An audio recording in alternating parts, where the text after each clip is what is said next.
அந்த குருகுலத்தில் இருந்த அனைவருமே ஒருவருக்கொருவர் மிகுந்த மரியாதையோடும் அன்போடும் பழகி வந்தனர்.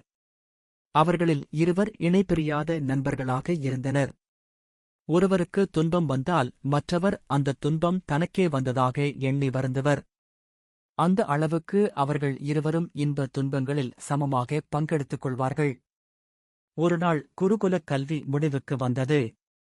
குருவின் போதனைகளை நல்ல முறையில் கற்றறிந்த மாணவர்கள் அனைவரும் வாழ்வியல் தத்துவங்களையும் வாழ்க்கை முறைகளையும் கற்றுக்கொள்வதற்காக ஒவ்வொரு ஊருக்கு பயணிக்கத் தொடங்கினர்.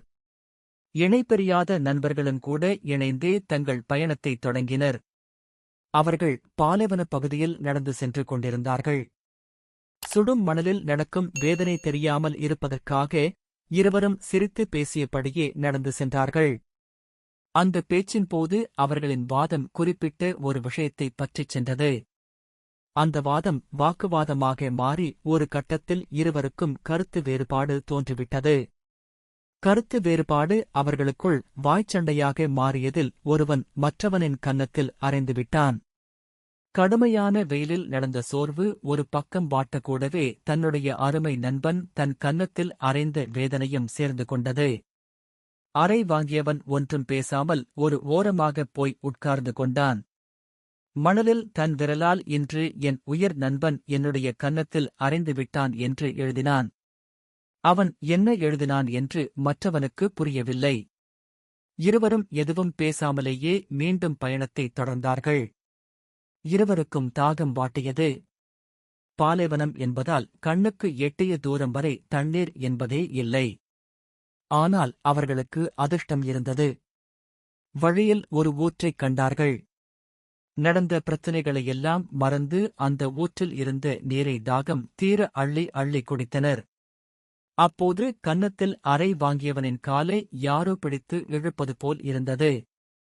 அவன் யாரென்று சுதாரிப்பதற்குள் அங்கிருந்த புதைக்குழிக்குள் சென்றிருந்தான் அவன். புதைக்குழியில் சிக்கிக் கொண்ட நண்பனை மிகவும் சிரமப்பட்டு காப்பாற்றி கரை ஏற்றினான் கன்னத்தில் அறைந்த நண்பன். ஆபத்தில் இருந்து மீண்ட நண்பன் சற்று தொலைவு சென்று அங்கிருந்த பாறையின் மேல் அமர்ந்தான். ஒரு கல்லை எடுத்து தட்டி தட்டி எதையோ எழுத ஆரம்பித்தான். அவன் எழுதியது இதுதான்: இன்று என் உயிர் நண்பன் என்னுடைய உயிரைக் காப்பாற்றினான். இதையெல்லாம் பார்த்த நண்பன் கேட்டான், நான் உன்னை அறைந்தபோது மணலில் எழுதினாய், இப்போது உன்னைக் காப்பாற்றியதை கல்லில் எழுதுகிறாய். ஏன் இப்படி கல்லில் சிரமப்பட்டு எழுத வேண்டும்? இதற்கு என்ன அர்த்தம் என்றான். அதற்கு அறை வாங்கிய நண்பன் ஒருவர் நம்மை காயப்படுத்தினால் அதை மனதில் வைத்துக் கொள்ளக்கூடாது. அந்த விஷயம் மறக்கப்படக்கூடிய ஒன்று. அதனால் அதை மணலில் எழுதினேன். காலப்போக்கில் மன்னிப்பு என்னும் காற்று அந்த எழுத்துக்களை அழித்துவிடும். ஆனால் நன்றி என்பது மறக்கப்படக்கூடாதது. அதை அழிக்க முடியாத கல்வெட்டைப் போல கல்லில்தான் எழுதி வைக்க வேண்டும். அப்போதுதான் அது காலத்தைக் கடந்து நிற்கும் என்றான்.